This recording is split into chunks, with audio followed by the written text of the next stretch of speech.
Bring back that BDJ delicious. I ain't finna call no grown man delicious. His mama named him Delicious. I'm gonna call him Delicious. Wow, that's kind of not the same. Yeah. movie. Yeah, I know it's not the same thing. Yeah, bro. All right. Welcome to the forecast. We review movies, films, documentaries, a completely different way, 4 different perspectives.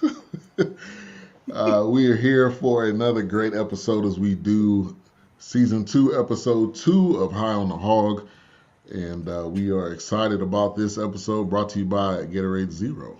Let's go, Gatorade. Let's go. Hey, Who's that? Coke? Send Coke the on money to the cash apps. Gatorade, this is Let's go. Coca-Cola Payola, baby. Yeah, what I'm saying. Hey, let's go, man. Put it out there. Serve it up. Placola Payola. Man, serve it All up. right, let's go around the room. Let's start with Wilkes. Wilkes is coming in right in the nick of time. Tell us why. Tell us why you mad, son. No, nothing crazy. I took in a stray dog, so I got this pit bull down there that he's got this. Now that I have a blue pit down here, he's looking for escargot and shit. But so it's but no, I just want to say real quick. I know we were in the back there, as we say in the back. Man, this episode here, and kind of what Doc started last week. If this was not "Are you gonna eat your cornbread" moment? There's pain in that cornbread. There's healing in that cornbread. There's church. Mm-hmm. Yeah. Mm-hmm. There's shackles in that cornbread. Mm-hmm. There's things that have been loosened in that cornbread. Mm-hmm. Are you willing to break in the batter of that cornbread? Or are you willing to be mixed in the batter of that cornbread? Yeah, man. Yeah, man. Hey, look. Hey, man. Come on. Hey, come on. It's man. I have not released that since last week. He done got my attention now. Hey, because I'm like this, Wilkes. I made some red beans and rice with cornbread this past weekend. Yeah. And the most important individual in my life, first bite. Oh, she was like, it's everything. And I'm like, and she asked me a question. She goes, "What you season this with?" I said, "Love." Yeah. And walked out. See, hey, let me tell you, man, when your mind is right with it, man. Yeah, when your mind is right, I'm telling you. Look at her. Matter of fact, me and my homeboy Craig was talking about how you can have the exact same recipe and give it to 10 different chefs, and it's gonna take 10 different ways. Absolutely. Because it's not just about the ingredients that's on the paper, man. Oh, absolutely. It's about your intent when you put it together, man. Oh, I mean, what Doc has started. I mean, it's like when I'm listening to him talk about making these red beans and rice and cornbread, it's like, or just making the red beans, but it's like my accomplishments are in that batter of cornbread. Right. Yeah, man. It's like my failures are in that batter of cornbread. Hey, it's all, man. Just think about it. We firing early. Hey, how many times Mama done been staying at that counter, man, crying while she cooks? You understand what I'm saying? Crying while she cooking, scraping together. I don't think Doc may know what he started. I don't think he do. But maybe he does. Yeah, but like Doc always said, I don't want the recipe. I want the end product. I want the ingredients that go into that recipe. Yeah. The proof is in the pudding. I don't want the proof. I don't want the pudding. Yeah, it's the reason why Grandma didn't need Big Mama. Madea didn't need no recipe. Baby, I can't tell you. Right, because guess what? I put in it. To Doc's point, because guess what? That man down on the job was giving me hell, but guess what? We gonna eat tonight. What? It's in the mix. Mm-hmm. Yeah. What did I tell you today, Ben? It's healing, man. The word of God said, "My word go forth and don't return to me void." Yeah, don't come back void. So whatever I speak is gonna come back to me tenfold with blessing. Hey, on top of that, hey, wasn't last week food for the journey? Yeah. And when they told, make sure you eat all this for you. Exodus, when they told, eat all this for you take off. Right. I shall open up the windows You of gonna- heaven and pour ye out a blessing. Well, never mind. Hey, Okay. hey, Ben, it's a no. It's a pleasant change. That Ben done lost control of the show for church this time. He done lost church for a bunch of reasons. He done lost control of the church for the strip club, for the bottle, for Big Black's Big Rap. Yeah. Wonderful that he done lost it for the I can sit back and let y'all talk now. And I'm telling you that is I'm so serious. That man. Are you gonna eat your cornbread has never left the forethought of my It's got mind. a whole new meaning. It's layers to it. And then after rewatching this episode a second time, when he talked about how crispy that crust was on that chicken, yeah. How many success stories are in that first bite? Yeah, man. How many setbacks are in that first bite? Yeah, how many memories? Yeah. How many memories are in that bite? When that how man many stories? When that man kicked me because I knocked over the milk, I won't be a tool in your gearbox. I'm gonna make this chicken. This chicken's gonna free me, and I'm gonna put this back. I mean, I'm telling you, man. Look, I'm telling you right now, we're not sitting on national TV, on syndicated television, getting interviewed about the best-selling book. You're gonna eat your cornbread. It's our fault. Hey, man. Hey, nobody else. There's just too much. Period. It's our fault. You want to leave the money on the table? Leave it on the table. It's our fault. Right, because it's never left my. I mean, it's layers to it, man.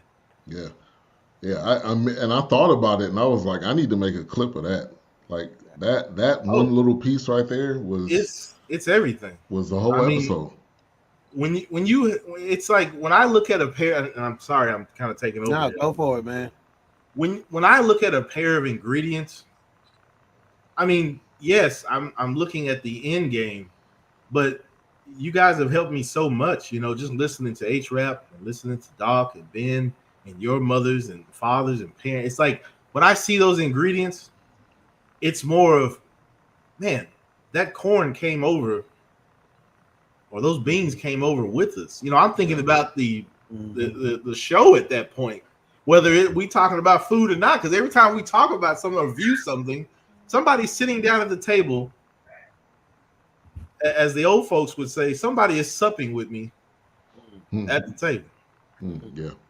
Yeah. I mean, we literally have, last time I checked, we literally have a scripture that says the Lord prepares the table in the midst of my enemies. That's right. That's right. But guess what? Even in the midst of those enemies, I will sup and pray for those enemies at the same time. Yeah. Right. Right. Even when I get kicked and I don't want to come back. He said I didn't want to come back, but I had to come back. I'm gonna still do what I need to do. And that's being repeated on a daily basis. See, the kick just ain't physical no more. Right. Oh no, they not. Oh no, they not every day. The kick just ain't physical. The kicks no every day. And that's what I'm saying. Like you said, when Big Mama's standing in that kitchen, and she whipping that batter, trying to hold it together, and melting that lard. We ain't talking about pouring grease. We talking about melting lard in the pan. Yeah, man. I mean, it was a long day today, but I'm gonna stand up here and make this dinner. We're gonna eat though. Right. We're gonna try it again tomorrow. I mean, yeah. Are you gonna eat your cornbread? It's no, don't say it like that. No, you gonna eat your cornbread. Hey, say it like we said. You gonna eat your cornbread? But yeah, go ahead, guys. Sorry, I apologize. Hey, nah, man, nah. You good. A-Trap, jump in wherever you fit in. It was another excellent episode. More history, more stories, more people getting affiliated with your culture. It was dope. Continues to get better each episode. Yeah. Doc, you got anything you want to add? No, man.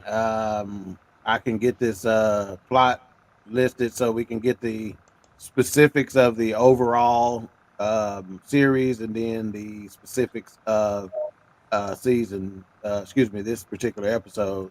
So again, for those of you who may just be tuning in, who have not heard our reviews of High on the Hog, How African American Cuisine Transformed America, this is season 2 and episode 2. The plot of the series basically says food writer Stephen Satterfield traces the origins of African American cuisine, tracing its through lines from Africa to Texas. Now, episode 2 specifically is set in Harlem, New York, where Chef Charles Gabriel shares the secret to his pan-fried chicken, and other trailblazers, keyword, tell stories of their ancestors' connections to food. That's big, man. Yeah. If you hadn't watched these, watch these, and I promise you will feel the same thing we're feeling. Yeah. Oh, yes. Yeah. You will feel it to your core because it's food. It's something that you do every day. Yeah. And our history is so ingrained in it. And it just keeps going. I mean, even about which I haven't used it, but I've seen it many times in like Caribbean stores. But the fact that, the black rice mentioned and the Carolina gold mentioned being the cousin to that, or the sister to that rice, I mean, it's like, what did we not have our hands in from prohibition to alcohol to, I mean, our hands was in everything. The civil rights movement. Yeah. Matter of fact, me and my girl, we were watching it at the same time, and she's like, "I've never heard of black rice." I'm like, "Shit, me either." Hey, I said, "We learned about your Carolina gold last year, and some others that I didn't know about." But shoot, I don't know. Did they mention black rice last year? They did not. I don't think so. I was wondering if they did because they really. It was a whole little segment on rice, so I thought maybe they. And which was interesting that they didn't, but I guess maybe it came. I don't know if it came over later or it wasn't as sought after. Because I may be jumping ahead, but if you notice, even the lobster comment, that was a poor man. That was a poor man meal. Yeah. But they used to sell that in prison. And it could be. I guess the rice situation could be a derivative of the yellow. You know how sometimes you get a couple. In a batch that may come out black or whatever. Right. Hey, Trap, you got something on the black rice? I'm very familiar with black rice. What's up with it? I'm very familiar. It's another variation of the traditional rice. It's extremely healthy. It gets you through each. It digests a whole lot better. Medical professionals say the black rice should be consumed versus the white. Without the bleaching, without the process, anything that is processed, you definitely. And I even noticed there was a little reddish hue to it, a little tint. Yeah. Me too. Yeah, so it's probably not as complex a carbohydrate then. Exactly. Yeah. Let me get to the chat real quick. We got King Sun in the building. Thank you for tuning in. Thank you for tuning in on End of the Bench Media. We appreciate you. We got Knox in the building, Ben, Doc Wilkes, and Bishop Deacon. What's how's it going, Anthony? We got Blue Streak. Thank you for tuning in. I did get your message, Blue Streak. Appreciate that. I see you, Blue Streak. Turn it to the side and your little profile picture. Bam, with the hand right there on the thigh. Pop, check the look. Chef Fine and Juan, how you doing, man? Appreciate you for tuning in. Make sure to subscribe to this channel. Hello, everyone. That's Lloyd Phillips in the Facebook group. Appreciate you for coming through. Trey Naturals in the building. Thank you for tuning in as well. Good to see you. Somebody said, "Oh, wow." Yeah, oh, wow. You can hear a lot of oh, wows tonight. Oh, yes. Somebody said, "Now I'm hungry. Thanks a lot. It's too late to be eating." Hey. I was about to say, get your little snack. Get your little snacky snack, man. Get a little some snack, popcorn or something. Yeah. April Showers, thank you for tuning in. D Great, thank you for tuning in as well. Hit maker. Yo. Yeah. Somebody said, I'm going to wake up my girl and make her cook a Sunday dinner. Don't make her cook one. Just ask her to cook one, man. Just ask her nicely. Just whisper in her ear. Yeah. D Gray said, being last week to come back home. You talking about Facebook post about the Cowboys. Hey, I'm here as long as they do what they're supposed to do. Hey, man. I'm with y'all. Being just like me, he ain't no believer no more. You got to. I'm a believer when I see it. Is basically what he said. I'm with y'all, man. I'm with you. Y'all gonna stand on business this Sunday, man. Hey, we better. It's on a silver platter. But anyway, hey, I need that drop, man. I need to get that in the board, man. Yeah, he sure did. That's a good one right there. What's so cool about that, man, is so many directors and writers and producers are just carrying that over for him. You know, regardless of the character, man. I love it. Hey, you should get some royalties for that. Yeah. Exactly. A t-shirt or something. Yeah, something. So the Harlem Renaissance, anytime it's mentioned, I mean, to me, that just speaks Black excellence at every single level. They talked about the artists, the people that were somebody, that's where they moved. And they called the city name was, I had it written down. Was it about the row, right? Is that what you're talking about? Yeah, there was a particular Strivers street. Row? Yeah, Strivers Row. Strivers Row, yeah, because they're striving for excellence. So Strivers That's perfect. Right. Yeah, it's perfect. Right. Yeah. And so I wanted to first get into, there was so many people, we talked about Chicago, and Harlem had to been a close second as far as the Great Migration. A-Trap, you want to jump in on this because there was so many people that were there. Yeah. But go ahead. With the migration, it's done in sections. You know, you have the South Carolina, the Eastern Seaboard. Everybody migrated to Philadelphia, New York. You know, they just migrated up the Eastern Seaboard. Yeah. And the people from the South, Bama, Arkansas, they kind of came here. You know, they came here, Milwaukee, Cleveland, and Detroit. So I wouldn't say Chicago. Chicago is just the biggest city.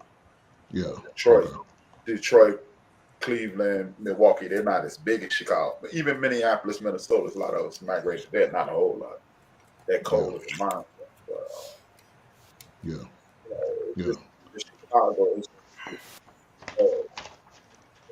man. I mean, Detroit, one of the blackest cities in America. Yeah. And Wilkes actually mentioned that today. I mean, that had to have been one of those. Oh, yeah, because it was. I feel like if A-Trap can back me up here, the Black Eagle speaks highly of Detroit in some areas there where, when Henry Ford was like, wait a minute, hold on, like, who are these? I mean, they had like a certain area where there was a mall. There was like, once again, creating financing, financial freedom. I mean, creating wealth. And I mean, A-Trap may know more about that, but you go up that turnpike, man, you take 90, Interstate 90, you hit Gary first, then you hit the D. And then let's not forget about Saginaw. Let's not forget about Flint. And you had all of auto mechanic industry things. Oh, like absolutely. Some towns are famous for painting. Some towns are famous for tool and die. That's why the state almost died when everybody went west. Like when Chrysler went west. Yeah. A lot of machine. A lot of machine industry. My dad before his untimely death, he was a tool and die guy. So and there's still a lot of tool and die people here in Chicago. So Chicago's just the biggest city. It's kind of like the tri-state area in Knox. He can attest to that. The tri-state area, you got Jersey, you got Connecticut, you got New York, and then the boroughs. So Chicago will be the New York of that.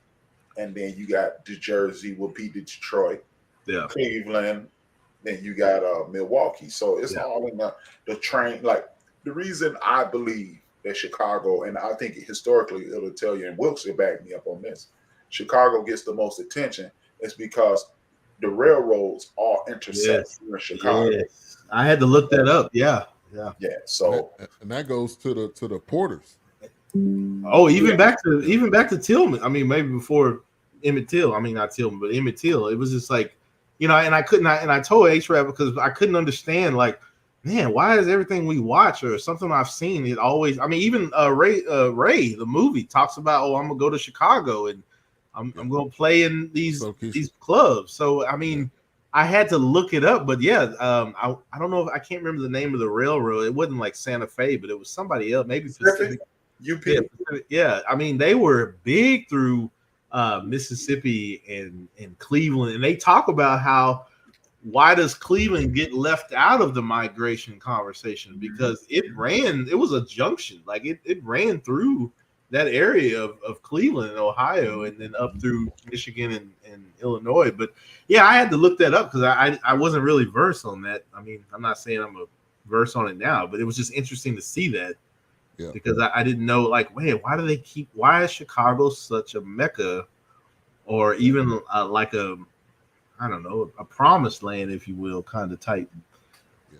Jobs. You got the waterway. You got the jobs and the conjunction. Yeah.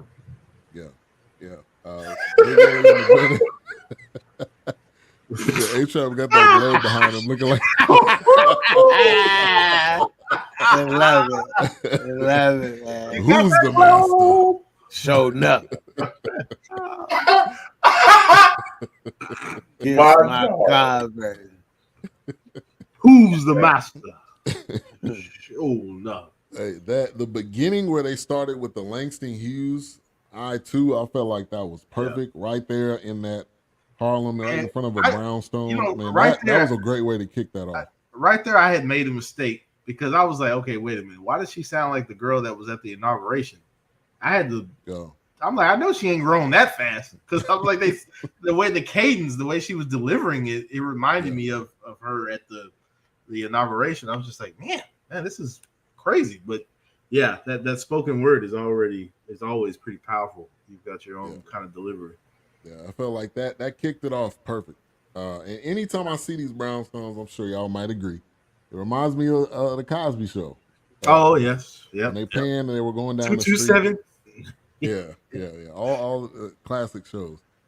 Funny story. So I obviously my daughter's 11, and I said, we need to watch the Cosby Show. Of course, she didn't know what it was, but I felt like, man, I'm not doing a good service to her if she hadn't seen the Cosby Show yet. Hey, think about the disconnect that's there. Yeah, child abuse. Because she asked about Raven-Symoné, and she was like, "When did she start acting?" I was like, "She was on the Cosby Show as a kid." So, it's I think it's beautiful how you just go full circle with your kids and what you talked about, what you watched, and then they want to dive into it too.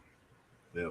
Oh, I hear it all the time. Like, my daughter, my son, but definitely my daughter, she's like, what were you watching as a kid, or was this around? Or when she thinks she's introducing me to something, and I'm like, please. Right, yeah. I was like, how many different versions of this there is, and how many times I've seen this, But I love it. Show called Family Matters.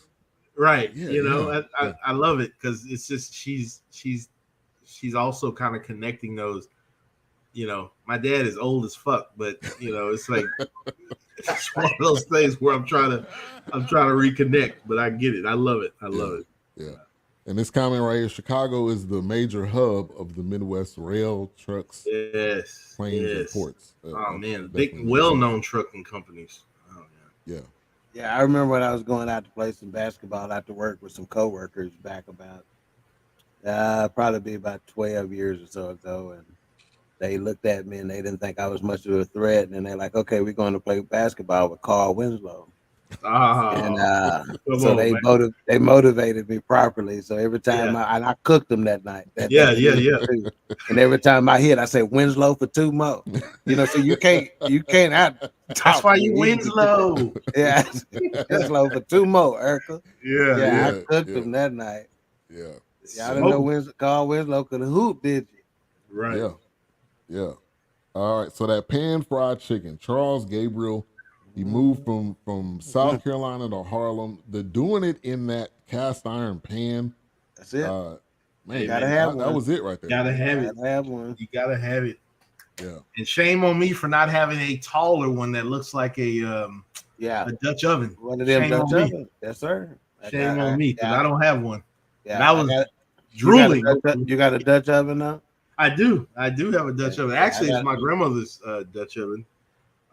But yeah, and when I saw that cast iron version, I was like, I envy you, sir.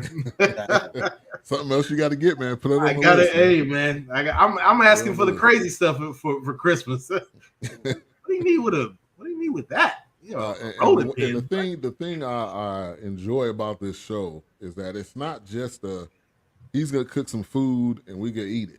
No, we gonna cook the food. Right. We're gonna eat it. We're gonna talk about your history. Talk about where you came from. Talk about how you got here. And to me, that's what makes this show so impactful, because it's telling a story, of the person. So right. So it talked about how he came from South Carolina to Harlem, and that was the story. The story of him getting kicked when he was a kid. I don't remember how old he said he was, but wow, man. But you kicking me ain't gonna bring that milk back. Right, exactly. It's not gonna make it reappear. Right. So you either want me to do this again, but it's cool, whatever. Like he said, no, I don't want to go back because I needed to be free, and I wasn't gonna do what you wanted me to do. So that's why I'm frying this chicken the way I'm frying it, because it's my mom that drove me to go back, make this money, get out of here, maybe help my family. So yeah, that's why I fry this chicken the way I fry. That's why I eat this cornbread the way I eat this cornbread, because I'm out of here. Right. And I'm telling you, man, Doc don't know what he started.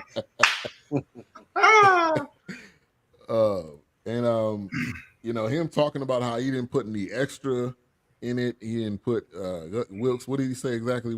How he cooked it? He said all he used was milk and eggs. That's all he used. And the crazy thing is that, like I told you earlier today, to his point, I fried chicken without using any kind of flour, because you got to think about it. It's like frying cracklings. That fat, the grease that's in there, that skin is gonna crisp up by itself. You don't need. I mean, some people want it, you need it, you like it, but I mean, I've fried chicken like that before and then tossed it in a sauce, or just fried it to the point of like, man, this is nice by itself. You brine the chicken. If you brine it, if you whatever you do with it, but just like of course, maybe some of you saw the post. Like this weekend, I kind of called out my cousins because their dad always smoked the briskets for us at the family reunions. But I had made a rack of ribs, and I had called them out because they're always kind of throwing some ribs on the grill. But the one little thing that I did differently, like most people use mustard as a binder, but mayonnaise is actually a great binder. And mayonnaise, I'm telling you, you're not going to taste it, but you have to think about that mayo. It's got oil in it. Yeah. And when that oil gets crispy, that skin's going to get crispy.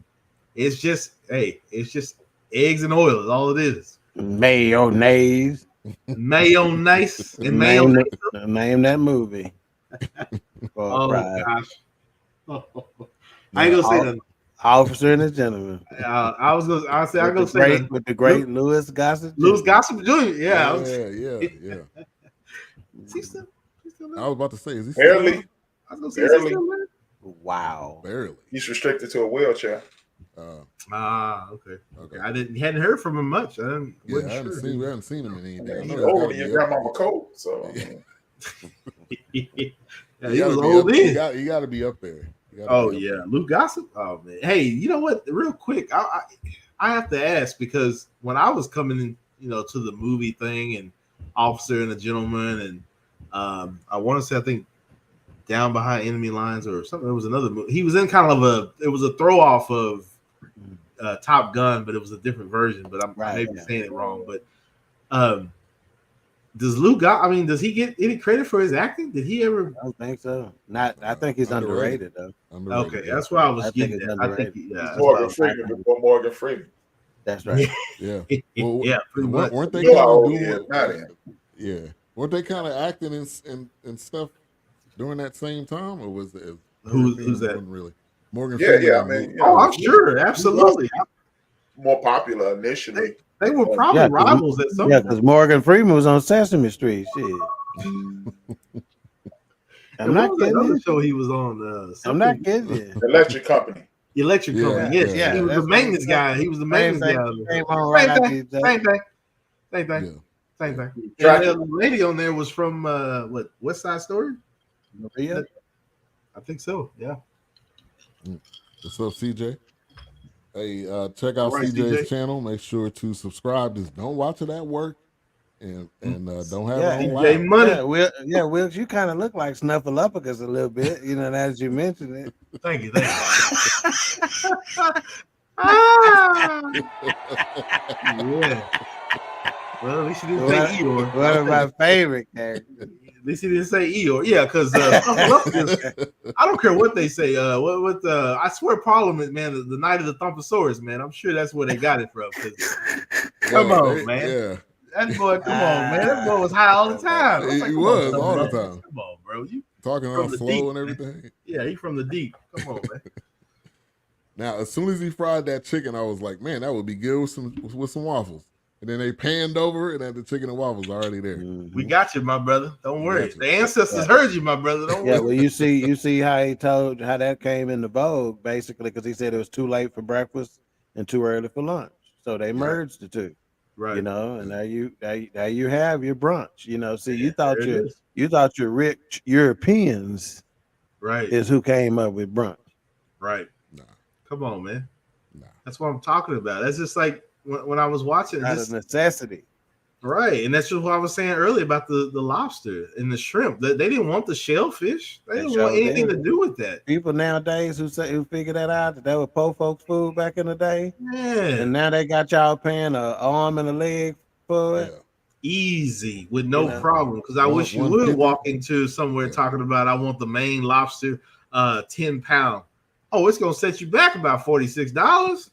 And you want a fillet to go with that too? He said set you back, A-Trap. If that ain't some old folks talk, I don't know what is. When they say it's gonna set you back, bro, hey, he doesn't listen to somebody pop talk.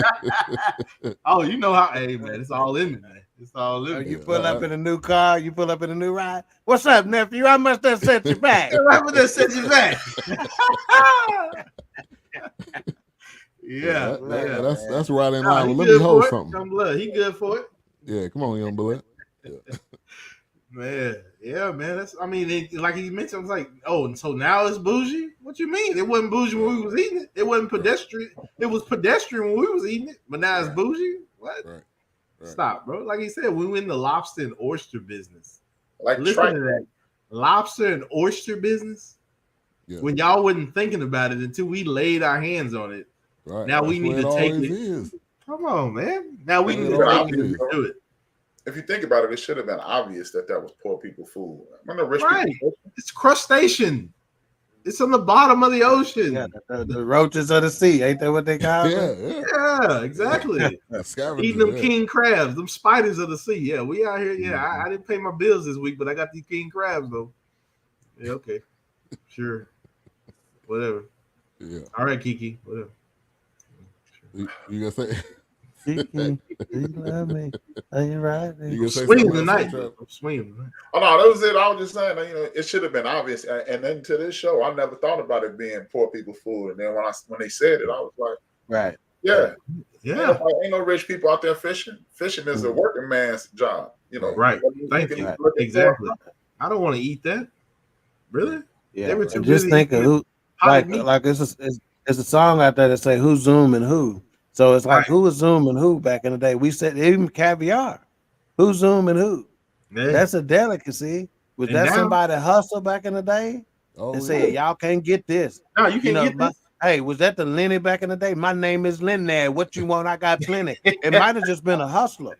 You follow what I'm saying? That got on that. Right. They say, hey, let me see if I can. What can I do with these fish eggs? Don't nobody want them fish eggs, man.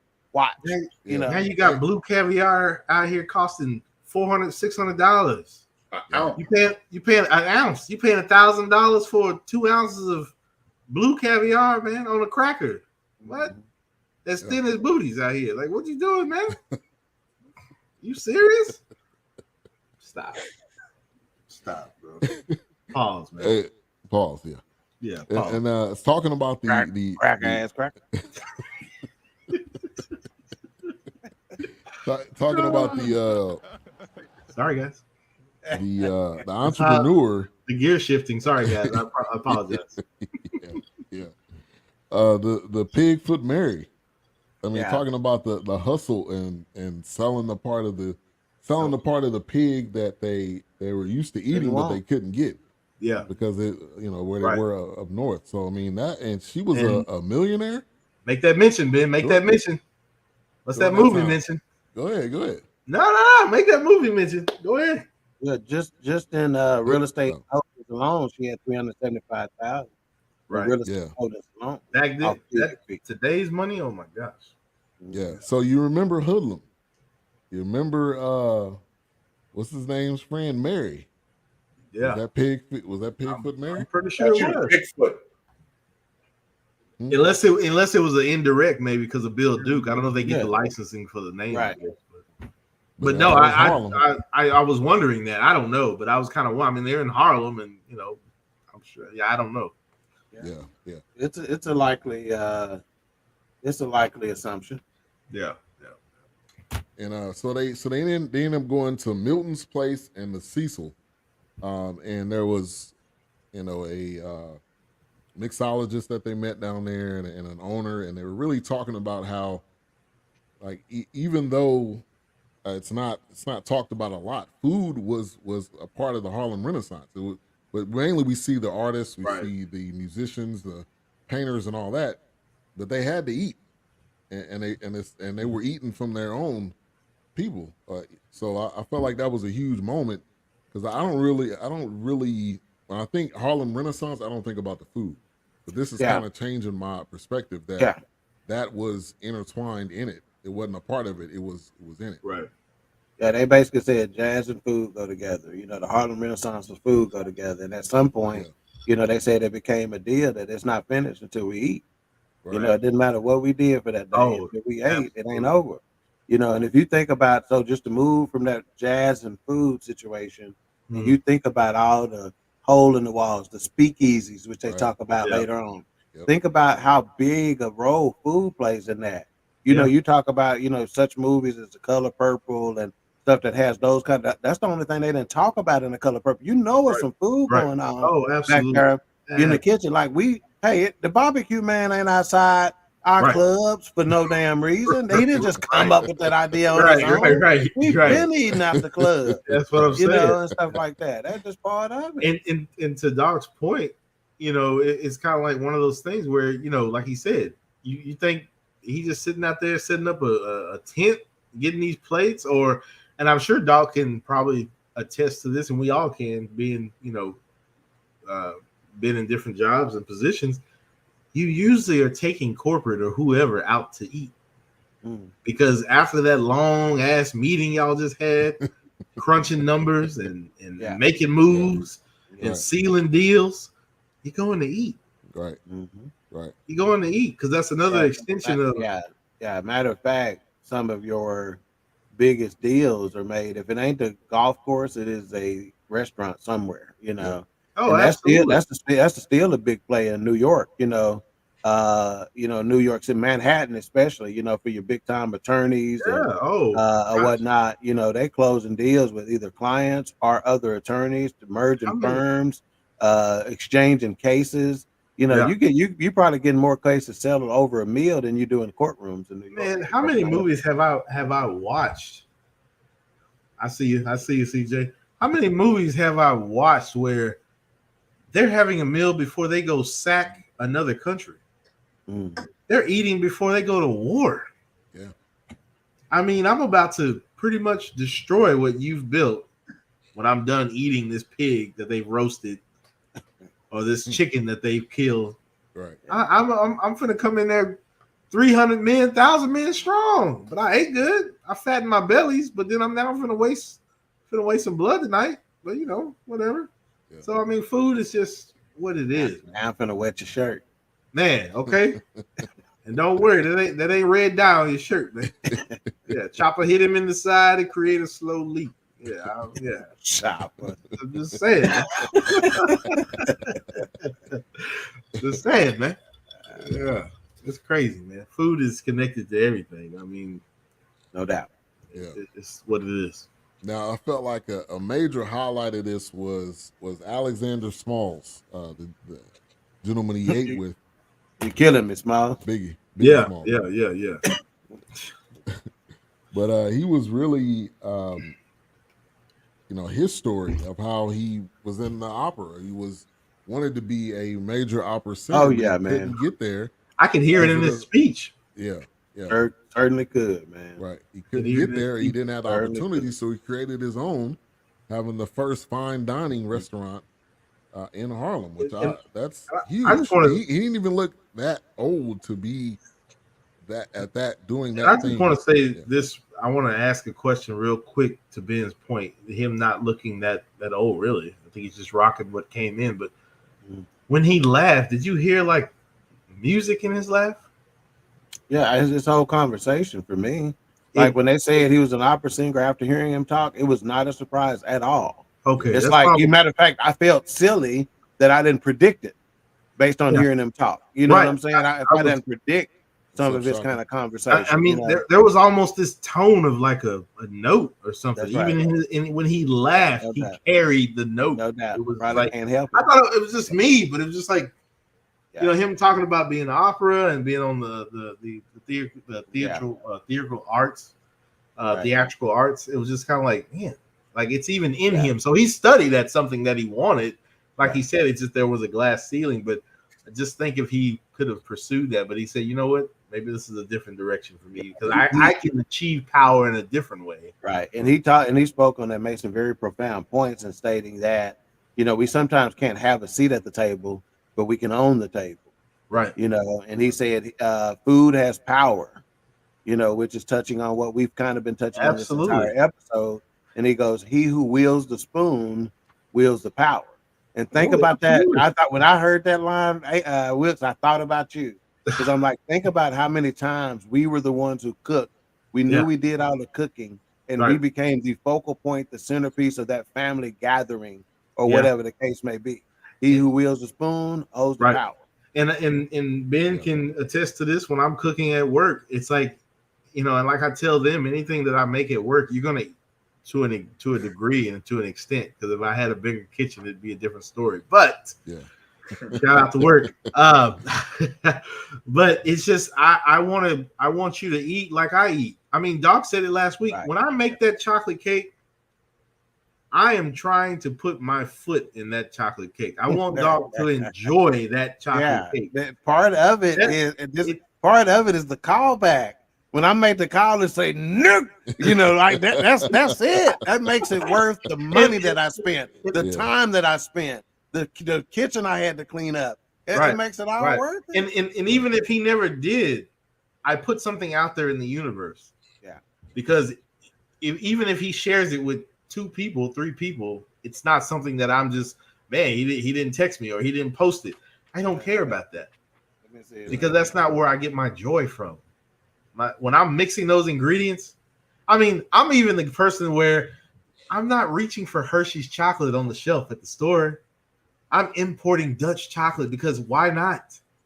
Right. Why not? Let's see if I can. This is a picture of a bowl of red beans and rice. I'm trying to protect the identity. But basically, she is saying, that's what my neighbor, she's basically saying, God, dog, me and my neighbor approve. And I told him, I'm going to start following y'all on my taxes y'all eat over here so much. If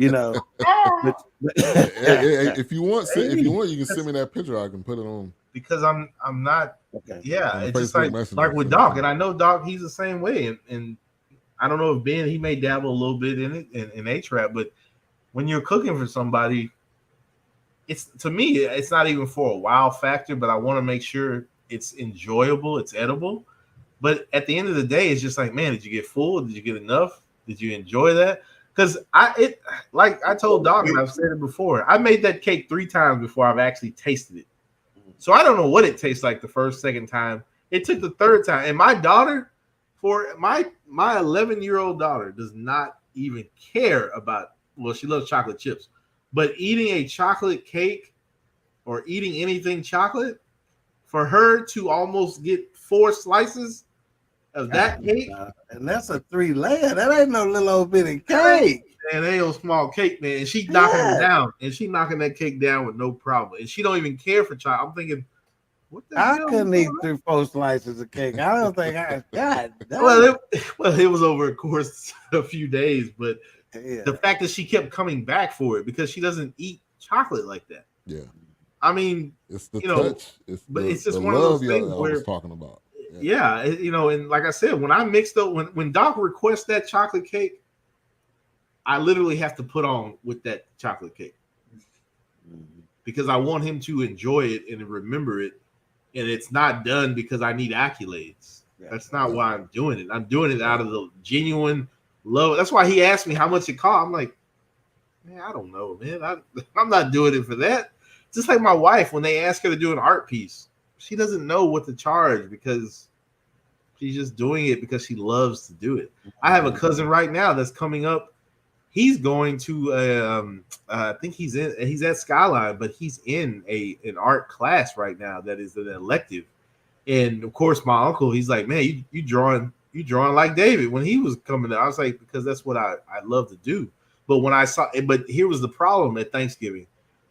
My wife caught it, but he had made a comment that somebody was, I don't know if it was our family members or somebody at school, but they were kind of like making him feel uncomfortable about his talent. Right. I was like, nah, man, you embrace that. Right. Yeah. You take that art talent that you've been given, and you use that.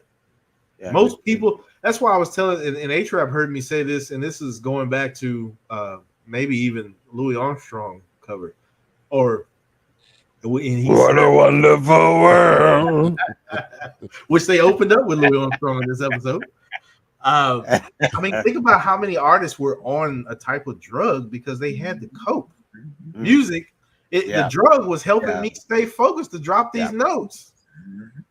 So that art is helping that depression. That artists are a bit quirky sometimes. They're a bit weird, and you got to learn how to embrace that quirkiness, that oddity, because it is that same thing that your talent is born out. Yeah, because somebody's ready to strike that down and be like, oh, why are you doing that? Oh, why are you into that?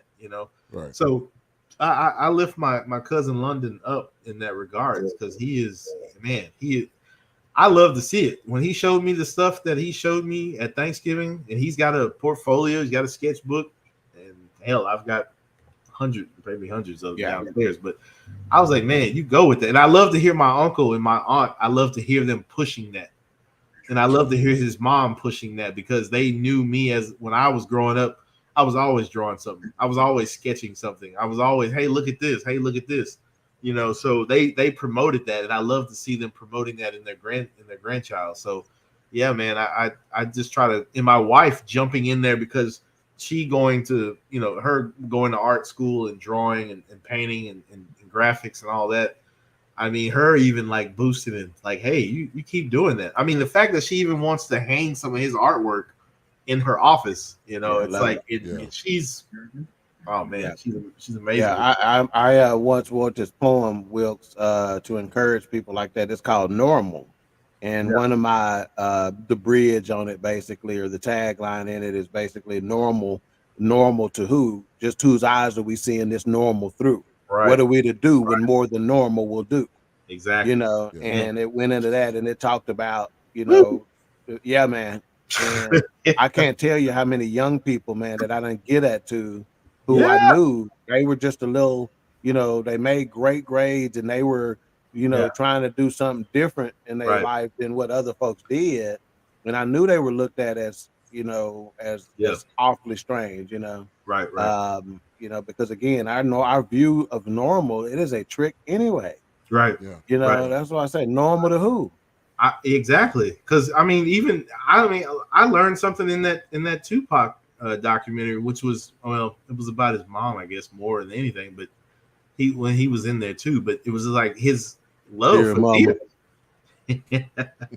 His love for theater and the arts, man. I mean, I was blown away by that because he was really into that. I mean, that was one of the things where just imagine if he, which he did eventually started making movies. He was in movies. I mean, it was just, man, I can't imagine. He was probably over the moon about it because he knew, like, man, this is taking me back to when I was in New York. This was my lane originally, but I can lay these tracks too. But this is really my lane. Right. So that was awesome. Yeah. To learn that. Yeah. Hey, so A-Trap, we wanna jump in. I know we talked about cooking and stuff like that, but is that one of your passions, cooking or art or? Oh no, I don't have that talent. I don't have that talent at all. I was really thinking about two things. Like when we was initially about 4 minutes ago, we were talking about who he holds the spoon, rules the roost, and then I thought about that could be potentially why you've never gone to your grandfather's house. Everybody in the world goes to their grandmother's house. Right, absolutely. And the second thing it was when you were talking about your cousin and how you have to encourage him. Being artistic is such a unique gift that they do seem, and maybe that could lead to the drug thing. That's why musicians on drugs. That's why artists. You find a lot of artists being addicted. Yeah, because they are a needle in a haystack, and nobody actually speaks about how difficult it is to be a needle in a haystack. You speak about haystack. That's the biggest thing you see. Athletes, singers. 1,000,005 people can run and jump and throw. 1,000,005 people can sing, but how many people can compose? How many people can play at a Dizzy Gillespie's level? Demanding, right? How many people can draw? Can bring you? Can take something from the inside of their head and put it on a piece of canvas and make you appreciate it. And then what happens when you do it and no one appreciates it? Now you may go back into that. Right. Exactly. You might become destructive, or then now. Well, it's kind of like you. It's just like with, and I've said this before some years ago, like Miles Davis when he released the Bitches Brew album. People were like, "What is this? Like, this is not tradition. This isn't what Where is he going with this? It's happening today with Andre 3000. Oh, absolutely! Right? And I love that album. I love it. I'm the one that I will say it. He did an interview. I think it was with GQ. You gotta watch that interview to understand why he did this album. Hour and 26 minutes, maybe, or just it was 30 minutes, something like that. An hour, or something like that. But it's worth it, and just that's the direct parallel to what we're talking about right now. Because and even the terminology they use to describe some of those people, it says so much. It's idiot savant. Yeah, it's like they, even as they compliment their brilliance, they are still kicking them. Right. No, he's absolutely right, because, like I said, how many times have we seen people use this as a stepping stone or a tool to get where I really want to be? It's like, this rap music, I did that for 30 years. Now I'm finna own a business. Now I'm finna own a team. Now I'm finna own multiple businesses, because this is really where I'm trying to get.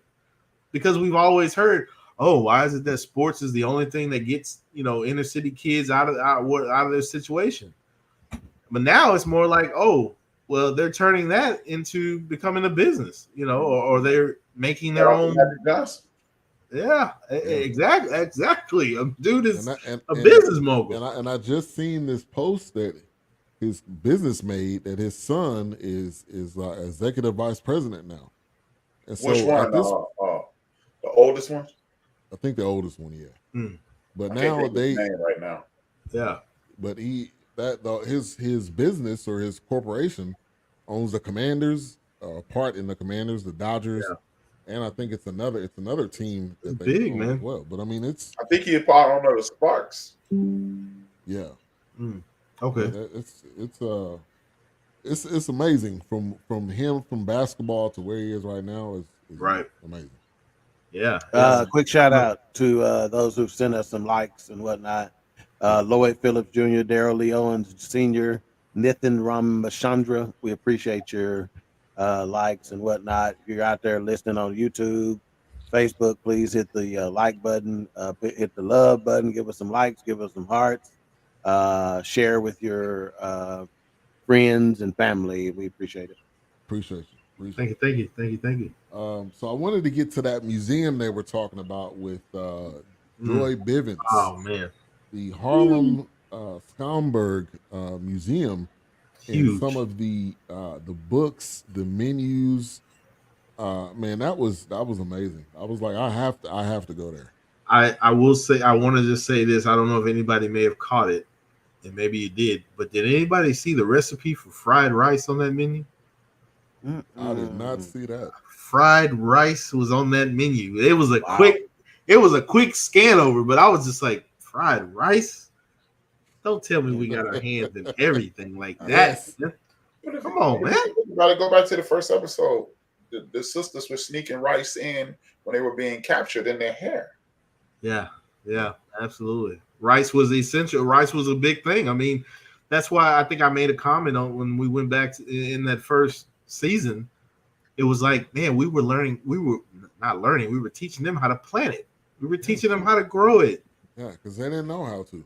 They didn't know how to. You don't even know how to cultivate your own land. They didn't know how to wash their behinds. Mo grits, dummy. Well, one of the things that people are confused about, we get the impression that as we were being captured, when they were capturing our ancestors, they were just randomly rounding people up. Yeah. No, what they were doing was agriculture, yes, architecture, engineering, and what they made sure they did was destroy the doctors. And H-Rap is right on it, because like the gentleman in the first episode, we built these plantations, but now we've made that word such a derogatory thing. Right. It's an evil thing. It's a traumatic thing that triggers. Oh no, I don't deal with that. Yeah. But it's what we built, because you didn't come outside and help. Right, and it's because we worked on it. That don't mean we didn't own it. That means our hands was all in it. Exactly. When you create something, no matter who owns it, it's yours. I mean, you can pay me to build. Like, let's just say you had the money to have me actually build a technology-based BS3. Right. It's still mine. Yeah. I'm just giving it to you. It's mine though. That's why a lot of these hackers they get angry with the hackers, because what they do is put a worm in it. So I don't care what you put up, I'll summon and get everything you want, everything I want from you. So the AME Church in South Carolina, my school, Morris Brown AME Church, and when they built their first AME Church, a lot of our ancestors put Islamic stamps. They put all kinds of African stamps in that church. So when you go into it to this day, you see our footprint on it. No matter who's representing it, no matter who's owning it, no matter who's the headmaster, it's mine. Right. And that's what you do. Yeah. I put my stamp on it so you can see it at any point in time. Mm-hmm. Yeah. And so just on the coattails of that, Wilkes, where you say, wait a minute, fried rice? I did the wait a minute. Beers in Africa? They were brewing beers in Africa already? Yeah. That got me. Like, hey, I didn't. So Sam Adams wasn't the first one, is what you trying to tell? Get your white ass off. Oh, sorry. My bad. I'm sorry. I'm so sorry. You would have shut your white mouth. But yeah, man. I mean, to Doc's point, I didn't mention that, and yes, I mean when he mentioned beer, what? Come on, man. Yeah. But once again, back to the lobster statement, and not even that. You just want to take whatever I've touched and was blessed to touch. Now you want to make it your own and somehow make it out of reach, pretty much. Yeah. So that I can't really reclaim it, because now guess what? You don't like my generational wealth that I'm building, but now you want to take my inventions and put them so far out of my reach. Well, at least you think they are, but at this moment, they're so far out of reach that, oh, well, we had no hand in that creation. So I'm going to take it and I'm going to put my propaganda machine behind it. Yeah. Right. It's not just that I have it. What I'm going to do with it to create that distance is I've got to distort it so much that you won't recognize it. Right. Yeah. I got to the Trojan horse, and then I got to distort it. That's the MO. That's the Trojan horse. Yeah, I've got to disguise it in a way of you think it's a gift, but I'm not actually gifting you with it. I'm trying to destroy you with it. Yeah. So let me break this to you. I wrote this note down while I was watching it, and I specifically wanted to pose this question to you. Okay. Yeah. There are 4 love languages, right? We got physical touch, quality time, acts of service, and gifts, right? Yep. And so they made a statement here that says food is a language to be learned. And I put, you can't communicate to Black folks without food. And then it hit me. It's food the 5th love language. Absolutely. 100%. 100%. It's food the 5th love language. If you would see my mom's face when I have her, or even before Mother's Day, and I say, "Mom, I'm gonna fry you some catfish." I mean, just having her over the week before. I mean, or even if I fry her pork chops, because those are things I remember growing up on: pork chops, of course, man. Chicken, catfish. Definitely one. I almost started crying when you say something about fried pork chops, man. Hey, man, my grandmother, my mom, those things. I mean, I don't, and I have to say, I don't eat them as much as I do now. But I mean, I remember those things as a kid, though. You know, especially on a Friday night, my grandmother's gone to the fish market, got some catfish for us, got a buffalo for my granddad because he loved buffalo fish with all them damn bones in it. Eat it with bread. Yeah. Oh, Lord Jesus. What? Mrs. Bears, baby. Oh, absolutely. But it's those things that I love to do for my mom because she remembers cooking those things for me, or my grandmother cooking those things. Because like I've said many a times on the show, they made it seem like we had everything when I know we didn't have too much. Yeah. So it's nothing for me to, hey, Mom, I'm gonna make you a salad, pea salad, macaroni salad, you know, fry you up some chicken or fish or something like that, because those things I know that she remembers. And, you know, just in her voice or just seeing her like that, it's just like I want to give those things back because my grandmother put those things in me. I mean, there were days, or well, Mother's Day days, if I could say that. But I remember getting up on a Saturday, or whenever Mother's Day would fall, was always on a Sunday. I remember getting up Saturday mornings. You know, I'm in the kitchen with the high top biscuits because I wasn't making them from scratch then, my friend. Trust me, I wasn't finna mess up my grandma's kitchen, but I was popping cans.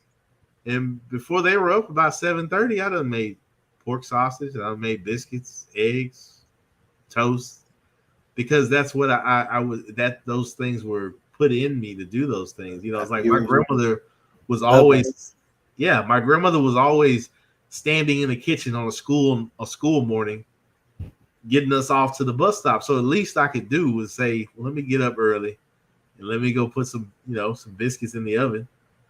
Let me get this skillet hot and fry up this bacon, you know.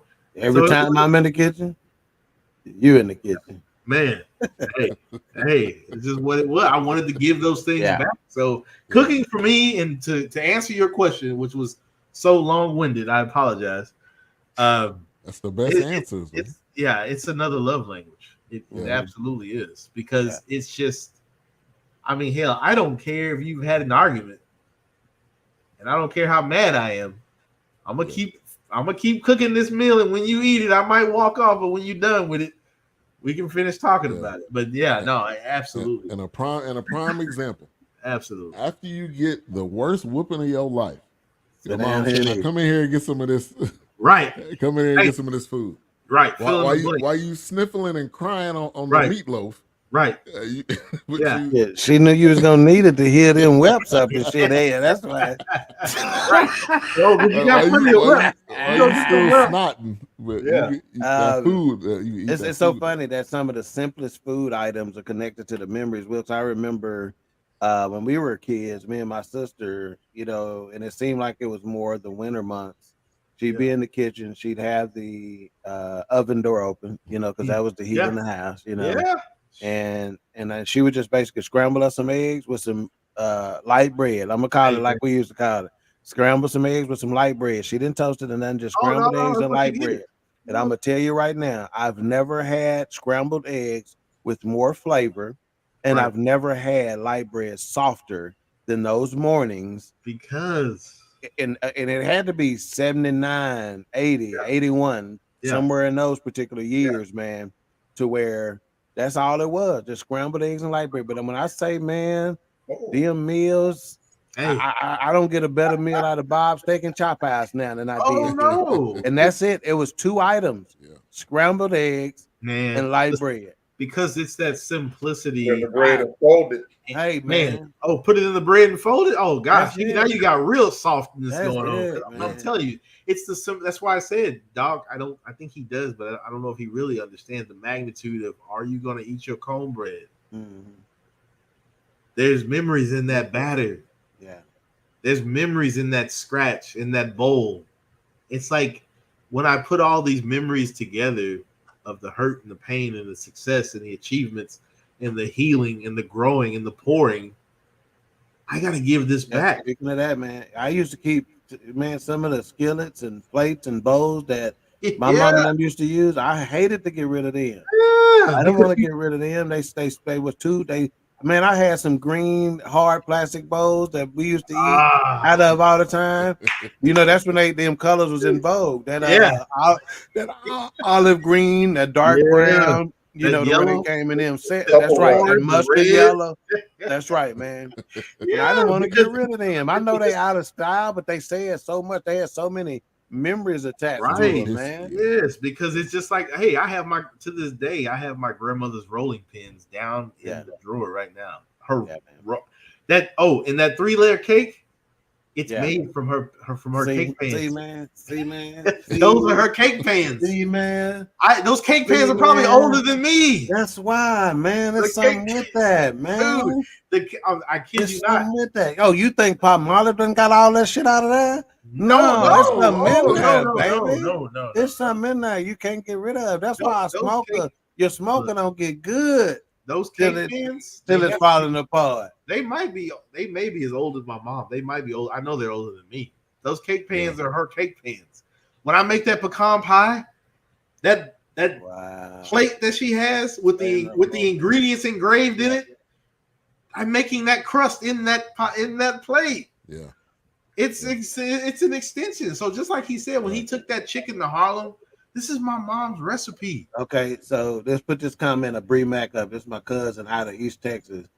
Wilkes, that sweet potato pie you sent me a message back about. What? That's who made this. Man, that pie was hidden. What? That's who made this. And when you talk about the history, man, of what she got, you know, who she done. I don't mean any offense, but that pie was stupid. I'm telling you, and I don't eat sweet potato pie like that. And when I say it was matter of fact, this is what I sent to my cousin's group. I said, "Who fat arm cousin made this sweet potato pie?" And she replied, "She goes, I know my arm's a little fat, cousin. I need to lose some weight." I said, "I don't give a shit about your arms. I'm telling you, the pie was good." Some arm weight. Shit, that's more arm weight for the mixer for the batter. I don't care about no arm weight. What you talking about? Yeah, I wish you would lose some arm weight. I'm gonna walk these Texas. What are you talking about? Put in it, man. Oh no, it was stupid. Yeah, anytime your mom and daddy name ain't Ruben and Uncle Buddy, that ought to let you know whether she can cook or not. Yeah, hang it up. Yeah, you can wrap that up. That's it for the day. Yeah. No, man. I mean, it's in my grandmother that when I make that cake, it's in those pans. Those pans are older than me. Yeah, her house was the walking distance to the Dairy Queen, and you know Dairy Queen didn't used to be in those big cities back then. Hell no, it wasn't no big cities. No, man. Yeah, so I mean, my grandmother's rolling pins. I mean, if I still had her, which I have to ask my mom, but I wish I still had her cracked glass mixing bowl. Thing was like, I mean, it was massive, but it's got a crack in it. But hey, she never stopped using it though.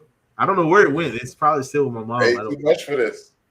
Yeah, I was like, please. Yeah. So that leads me to these punch bowls, man. I thought I was gonna lose it when I saw the punch bowls on this episode.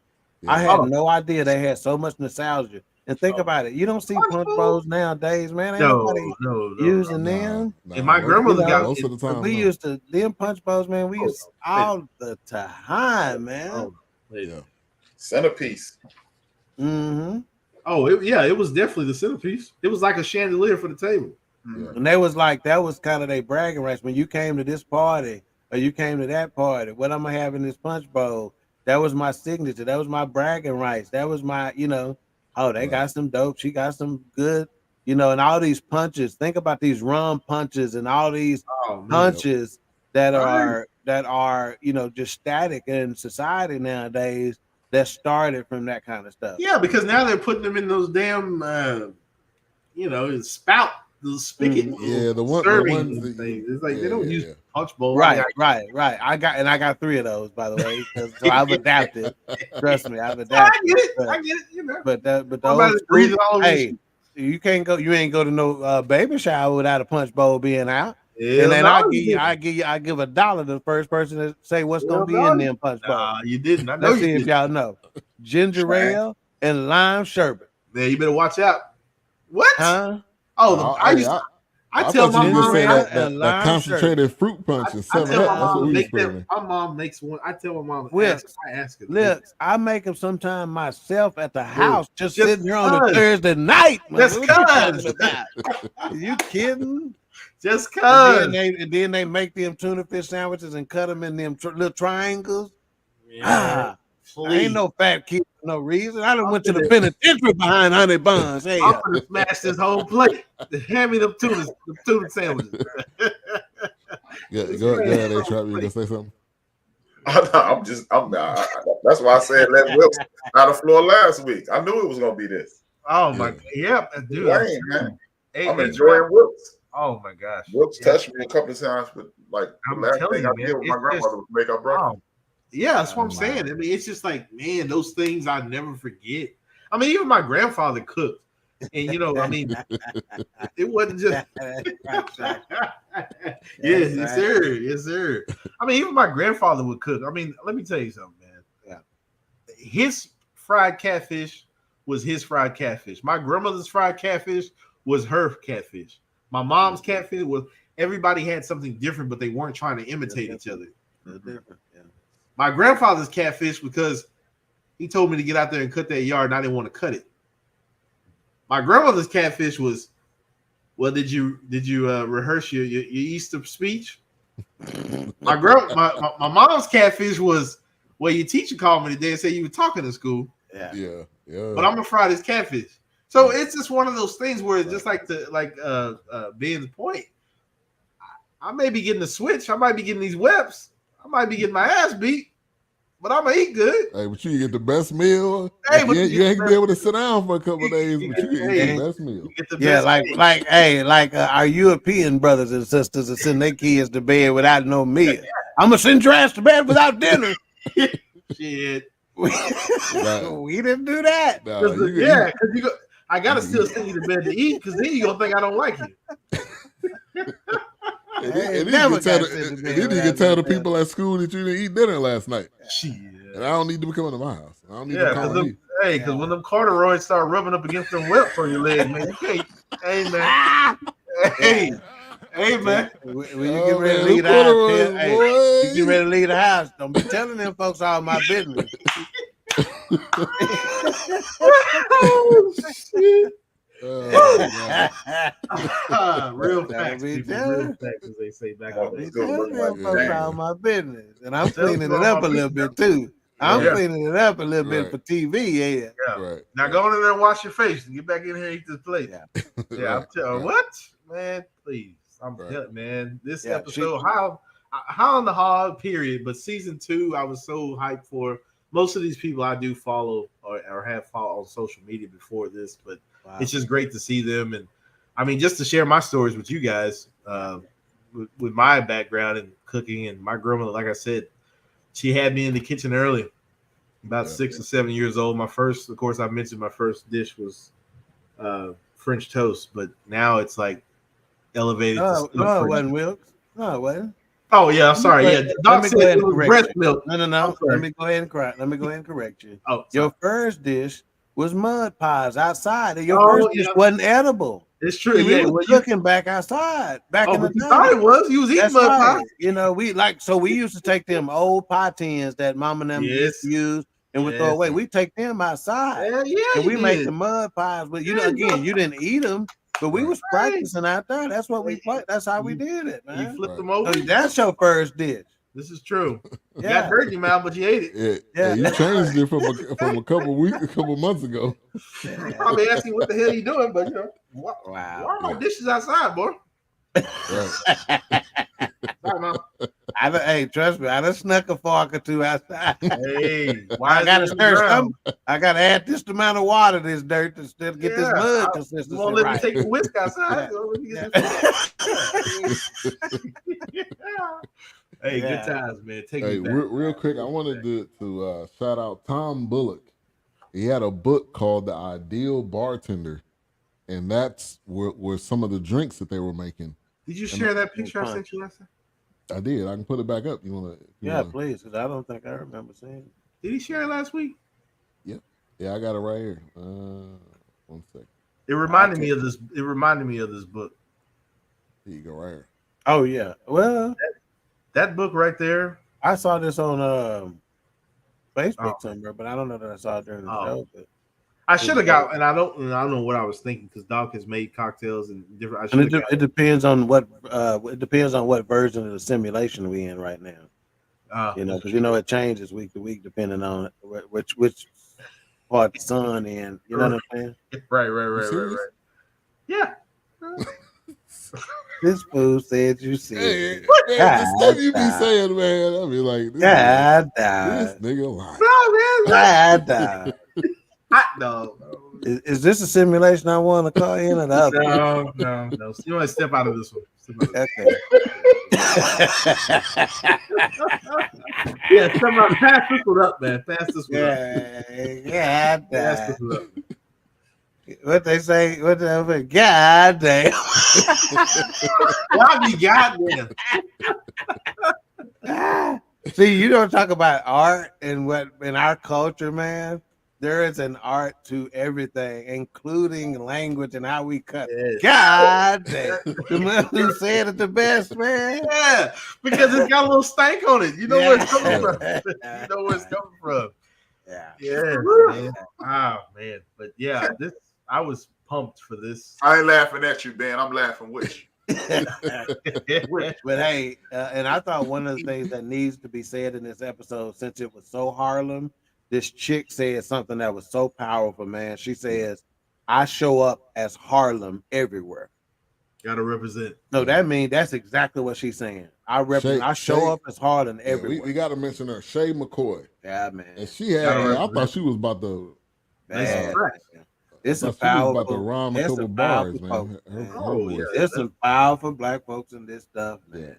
Yeah. And they talked about the spirit of the hustle when this dude was going and getting these watermelons and bringing them back to the street. Right. And he talked about the spirit of the hustle, man. Through the TV. The spirit of the hustle. Because it's just that ain't went nowhere. That ain't went nowhere with a lot of folks, man. No, it hasn't. See, some people call it an entrepreneurial spirit.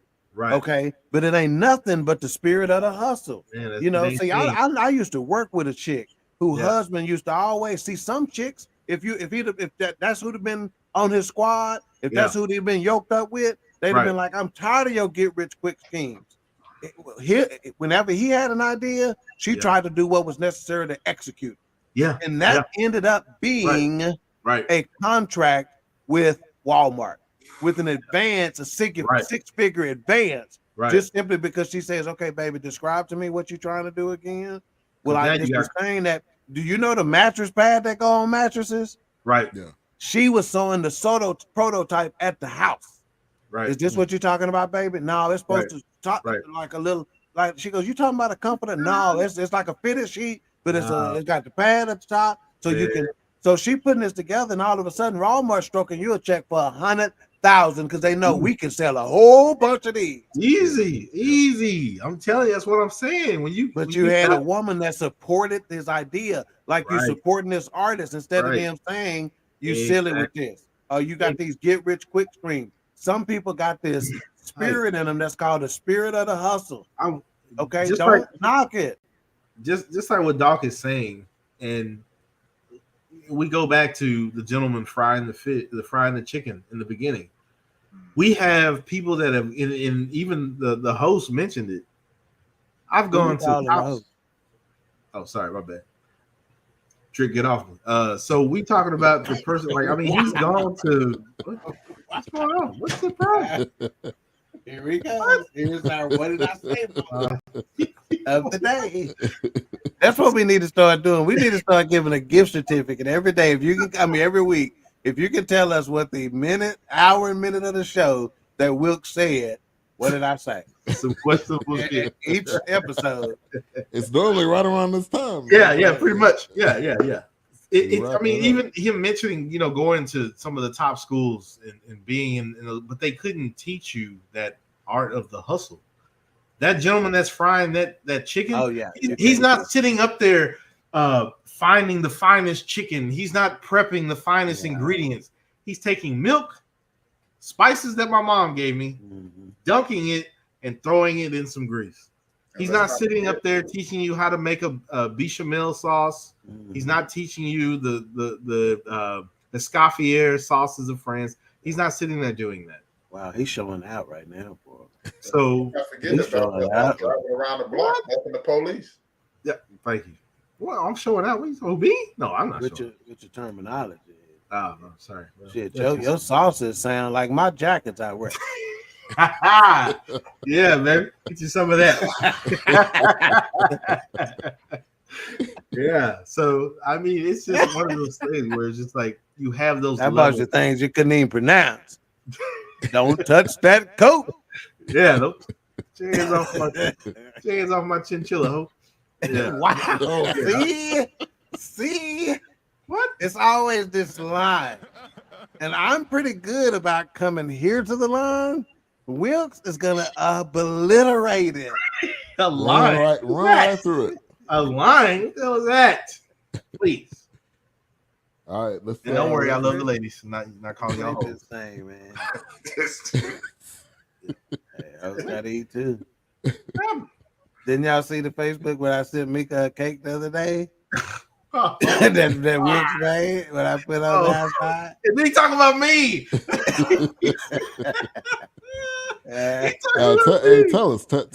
the viewers. Yeah. So Wilkes, of course, gave me a quarter. Was that a quarter of a cake you gave me, man? At least it was a quarter of the cake, at least, right? Yeah. So of course, when I started talking about it and posting pictures, Mika's a fan of chocolate in it, chocolate cake, chocolate chip cookies, etc. So of course, she got wind that I had it, so I had to deliver a piece of it there. So since I was going to deliver it, I was going to make her pay for it. So on the outside, I wrote "hoe cake," and then I said, "Hoes got to eat too." Oh. That's my little sister. I can talk about it like that if I want. Yeah. Hey, did she eat the cake? She did. Then who wrong? Me or her? She did. She did. Yeah. We get to this comment.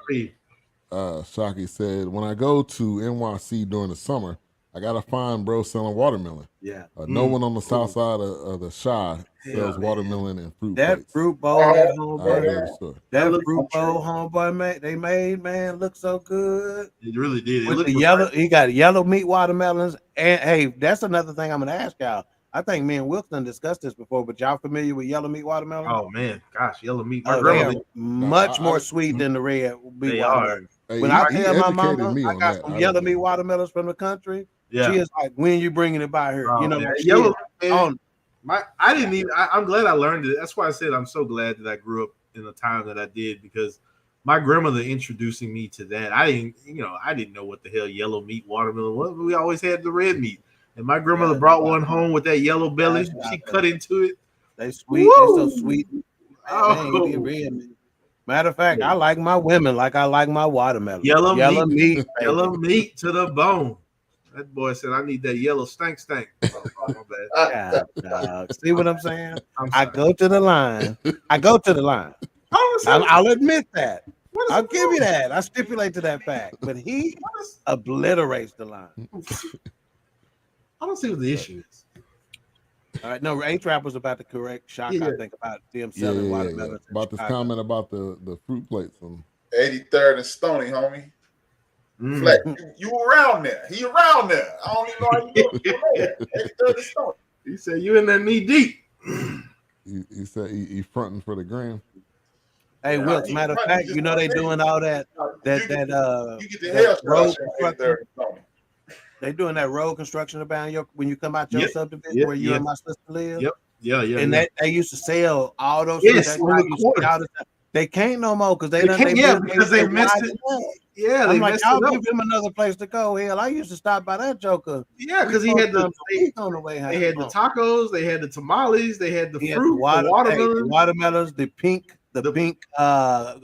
pineapples. Yeah, the dude was right there on the corner. Well, I did say pink pineapples. Yes, and pink pineapples. The pink pine. Oh gosh, pink pineapples. Oh my, fire. Rare if they're in the grocery store. You sell bowls. Ask your wife. Ask your wife if you can get out sometime, Ben. We'll show you stuff, man. Man, we'll just introduce you to some stuff, man. You ain't had no yellow meat watermelons or no pink pineapple. Oh my gosh, what? Yeah, now that they've ran that side road that they're trying to run through there, they're messing us up, man. Have any, Doc? Have you been to that little? I guess they got a little. They trying to start a little food truck pavilion. Down there. Have you been in there? Some of the best elotes in that Mexican spot in there. Some of the best elotes out in there in my life. Yes, sir. Let them back off the cojita cheese a little bit. Don't go too much. Too much. Too much. What you got to say about this, A-Trap? No, he know the dude I'm talking about now. Oh, okay. This is other comment. See, you on the other side of town. Hey, 30 Stony. You 3 miles away. How far Shaka live from you? Me and Shaka met on Spreaker, but we found out that we started rapping. We found out I've been knowing Shaka since I was a teenager because he hang with Foots, Reggie, Hawks. We would have never known, but Wow. So Shaka. I think Shaka live in Cal City. I think go around that area. So about 17 miles apart. Oh, okay. So Come on, man. Let's break this up. You can show him then.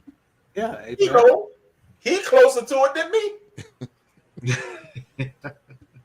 All right, let's wrap this up. Final thoughts and mic rating. We're gonna go to the Chef Wilkes first. Of course. We got I don't know. I don't know if I can give it a 5 every week. It's just because that wouldn't even be fair. No. You being honest. Just being honest. I mean, I think for me, because I think for. Oh God, I could talk about. I even thought about having a round table episode, maybe at Doc's place or something. Just maybe not even at Doc's place, just because I feel like. I feel like these if you have a live round table, just talking free, shooting from the hip. I mean, I would love A-Trap to be there if he can, but if not, we somehow kind of work him in. But it's just picking out brains. You have a lookalike, have a stand-in or somebody, but and the nursing home, we'll pick it up. Oh, okay, cool, gotcha. You fall asleep in the truck like A-Trap did too, so we good.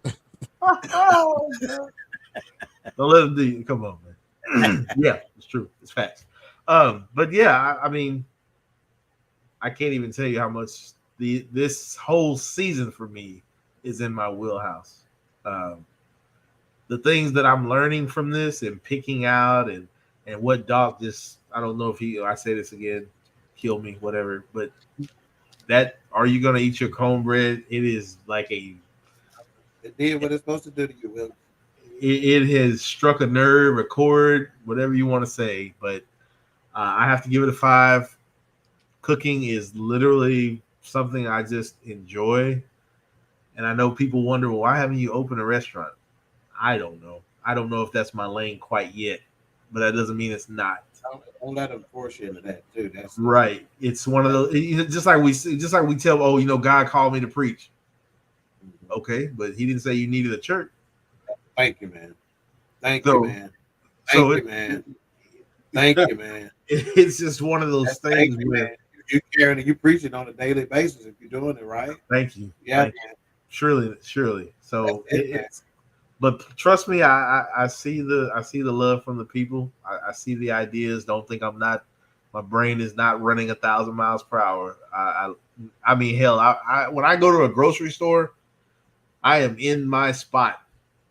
Whether it, now I know there's other grocery stores I can go to get special ingredients, but hell, I can do a lot with $20, $35. I mean, I don't need much. I can whip some shit up.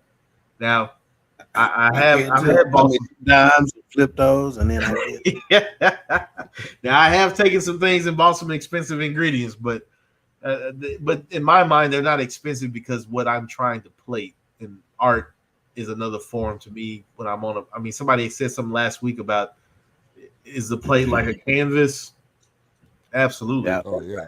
I mean, the plate to me, I'm looking at different color plates. I'm looking at different color just backgrounds or things like. It's just my mind is in that moment. I mean, when I don't know. I'm already going over my time, I'm sure, but it's just the love that I have. And like I said, when I see fresh ingredients, those fresh ingredients are the brush, and then the plate just becomes the canvas. And then what my mind is leading me to interpret it and what I see with these colors and how I see it, so that's just me. Sorry, take time. Right on. Good. All right, Doc. Yeah, I'm going to touch on something that I touched on last week, and that is about slow cooking. And slow cooking is so underrated and underutilized. So anybody out there who has not tried that, try cooking you something overnight. Or try cooking you something slow while you're at work in a crock pot. Right. If you have never done it before. Oh, man. And watch how it'll change your life. Food is currency. And sometimes you need to make a deposit on the relationship you got at the house, whether it be with your spouse or with your kids or your crazy uncle. Right. So sometimes that's the only time your crazy uncle gonna communicate when you open that door to slide that tray in. Hey. All right. So on my mic ratings, again, we give IMDb 7.7 out of 10, Google 90%. Again, that's the overall series, so we'll give that every week.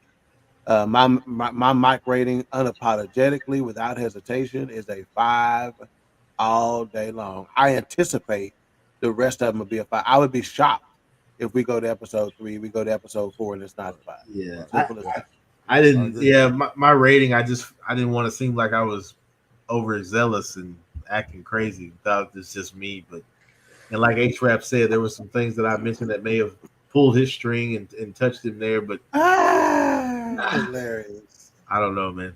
I love it. But I mean, at the end of the day, as long as you're being honest, I mean, what you believe. Yeah, because I definitely can't shake it. Let me tell you, you know me. I get excited. Yeah, don't dumb it down. Just be. I get excited, man. I mean, like I said, when Doc requests that chocolate cake, oh man, it's my brain. I mean, you know how I am, Ben. Yeah. You could tell me 2 weeks later, 2 weeks before, and my brain. Yeah, I am literally already like, okay, how's this gonna go? What am I gonna do? I mean, it's ridiculous. Right. It's ridiculous. All right, H-Rap. I mean, it's in hip hop vernacular, it's another banger. And then we didn't even get to the one thing that I really wanted to talk about. Well, touch on is when they got to the speakeasies, and then they told you how it was multicultural, and I don't mean just black people. I'm talking about gay, straight, and it defeated what I really appreciated. Defeated this stereotype about our community. For whatever reason, we have been labeled homophobic as a community, and that lets you know, no, that's y'all get on. We let people be, and something that Wilkes and Doc touched on is how food is universally binding. Yes, and you will not have a drink or something to eat with an adversary or a person that you don't deem worthy of your presence, and that's multicultural. So, and then there's only one thing I did, and it's a common thing that they talked about, Madam C.J. Walker, and what I always regret is they never talk about Addie Malone. Addie Malone is the person who introduced C.J. Walker to everything.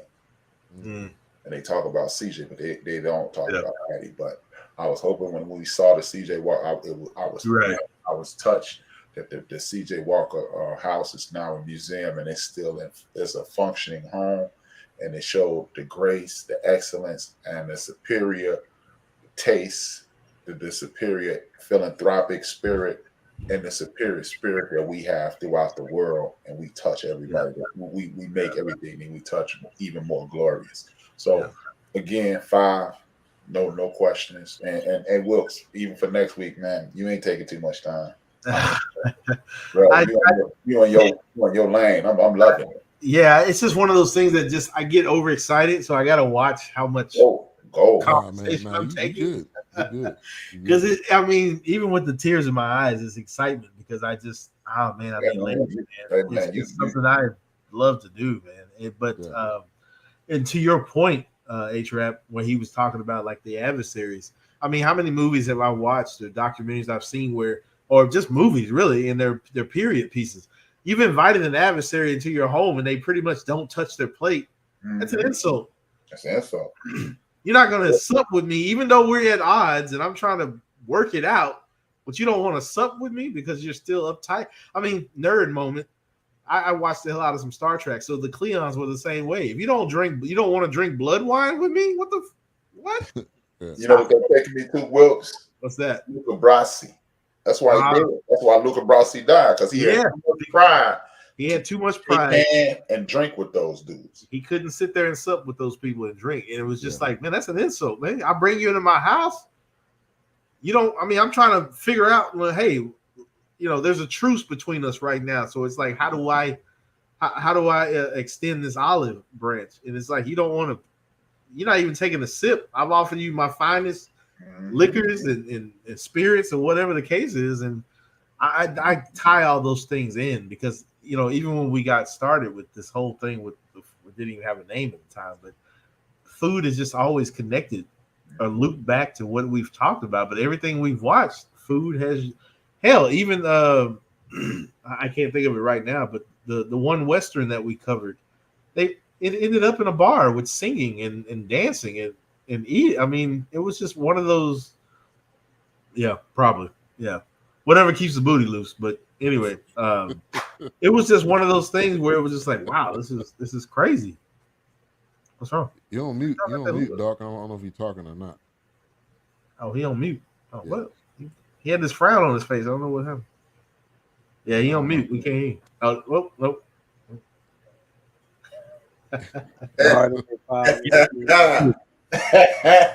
Yeah, Wolf did. Yeah. So like I said, I mean, I keep saying I'm sorry for taking the time, but H-Rap says I'm in late, but I get it. Good, man. You good? Yeah, man. It's you just, good, Will? Yeah. Oh my gosh. I wanted to let you go last week. You did say that. Dang, you did say that's okay. We got 2 more episodes. We got 2 more. We got 2 more episodes. Hey, just I'll make. Oh, there you go. Hey, man. I finally got it. That's that red beans and rice from last week. And that's amazing. That's amazing. When I say went hard, man, hard in the proverbial paint. I know it's ignorant. I know it is. And then it said if you had some left over, it sit overnight, and it just didn't even taste the way it tasted today. Oh my gosh, yeah. Hey, remind me next week, man. I'm probably gonna forget. So just I got you. All right. But it's an easy 5 for me. And like Doc said, if it's not a 5 every episode, I'll be completely shocked because this is not just about food. This is about what food does to people and what how food brings people together. So I wanted to point out 2 things that we didn't touch on, but the Steven Satterfield, when he talked about his grandfather was making moonshine and was working for Al Capone. Come on, man. That was a crazy story. Like you almost didn't believe it. But another link back. Another. And then the impact of the bar. Like that was a question I was gonna ask. Just you sitting at a bar having a conversation, meeting somebody at a bar. Yeah. So I felt like that was something I wanted to say this to Ben and H-Rap's point. I forgot this point. But think about Rustin. They were at a bar. Yeah. He was talking business at a bar. He was talking relationships at a bar. Right. Oh, you're okay in here. Look around. Look what time it is. Right. And like the lady said, whether they were of same sex or not, they were in a bar. They're in a restaurant. They're in a speakeasy. They're in a place of there's no judgment here. So once again, everybody in there was already judged. Right. And this is why I'm here. We got something in common. Yeah. We all got something in common. This is why I'm here. And it goes back to the art comment. How many artists needed something to cope outside of their creativity? Because you've already deemed it as, oh, that's weird. Oh, what is that? Like, what notes are you playing, Miles? What is this bitch's brew where 3 songs, each song is 24 minutes? What is this? It just sounds like nothing. So it's just like, and I own that, which I own that vinyl, but it's just one of those things where it's just like, it's ridiculous. Yeah. All right, hurry up! I got the page. You got to go. All right. What's Gotta go. end of the bench tomorrow? It's gonna be a cavalcade. It's actually just gonna be really two things. Just gonna talk about 1 second. I'm gonna talk about the long game and how the long game is being played out right now. And a lot of people thought they looked at the Speaker of the House being replaced as a happenstance. So we got mad at this dude. No, the Speaker of the House got replaced because there's a plan in place, I believe. Oh, absolutely. Yeah, and it has something to do with the 12th Amendment. And the 12th Amendment is if Biden doesn't get 270 and Trump don't get 270, the Speaker of the House announces who the presidency is. Right. Because that's their way of, even though they've been trying to get rid of the Electoral College vote forever, but not to take HRAF's moment, but yes. Oh, no, go ahead. Speak. Go ahead. I think that's the way around it because they won't go back to that Electoral College vote. So now we need the Speaker to step in because we just got to X that out anyway. So. And then at this point, going forward, in the world of academia, we need to focus on separating church from state. 1,460 books have been removed from the curriculum of Florida schools. That's something you have. This group that's popping up with they started off with 4,000 people. Now they're over 400,000 strong. Moms for Liberty. They're kind of like the Daughters of the Confederacy. Yeah, put all those statues up, but they're doing it academically, and these people are popping up all over the country, and they're doing it in the name of God, and it's just white Christian nationalism. And we will, if all we have to do is go to what I think is the Sixth Amendment and the Second Amendment. Second. Definitely second. Yeah. Article 6, and then the Second Amendment says no laws will be created to give favor to church. And this is one of the reasons people like what's his name? Damn, I don't want to call him Mayfield Randolph. What was the first black Supreme Court justice? Thurgood Marshall. Thurgood Marshall and his teacher, they fought diligently to get these things taken care of.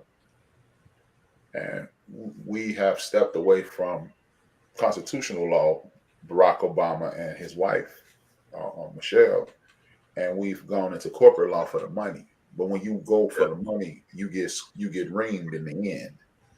And until we get back to and then this is the greatest part about it is you have people who are fighting for they call originalists. This is a group of men called the originalists. They want to go back to the original principles of the Constitution. Well, if you really want to do that, this will help you get your books back in school. But if you really want to go back to the originalists with the Constitution, you go back to what Thomas Jefferson said, the author of the Constitution. Yeah, absolutely. Okay, if we want to go back to the original, this is why we have to study law as well as study everything around us. Yes. Study your history so you find out why you are in the position you're in now so you can navigate the future.